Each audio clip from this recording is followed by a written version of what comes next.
Lord, today as I prepare to pray, I want to read the first few verses of Proverbs 15. A gentle answer turns away wrath, but a harsh word stirs up anger. The tongue of the wise commends knowledge, but the mouth of the fool gushes folly. The eyes of the Lord are everywhere, keeping watch on the wicked and the good.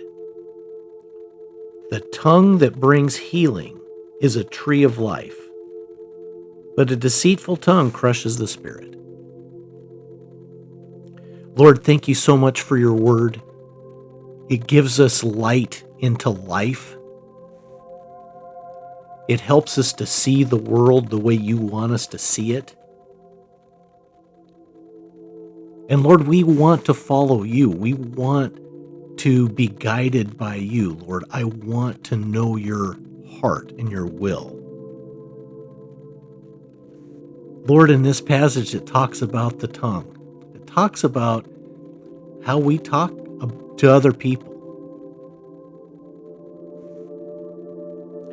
The tongue of the wise commends knowledge, but the mouth of the fool gushes folly. Lord, sometimes maybe it's the best advice for us to just keep our mouths quiet. Think through what we're going to say.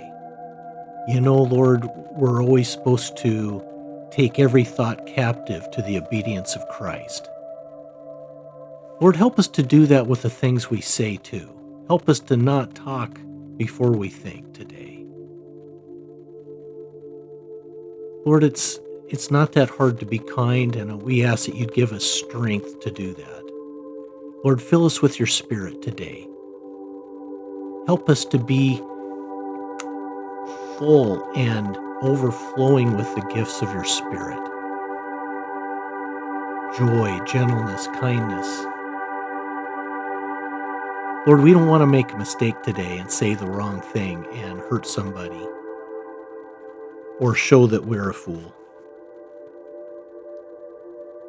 But instead, Lord, we ask that we would have a tongue that brings healing. Your word here says the tongue that brings healing is a tree of life. Lord, help us to speak good into people's life today. Help us to be encouraging. Why not? Anyway, Lord, we just really want the best. We want your best, and we want to represent you today. Lord, help us be the sweet fragrance of the knowledge of you to everyone we meet today. And help us do that by watching what we say. We thank you, Lord, for everything. Thank you for your place in our life. Thank you for wanting to help us and guide us. And we ask for all this in the name of Jesus. Amen.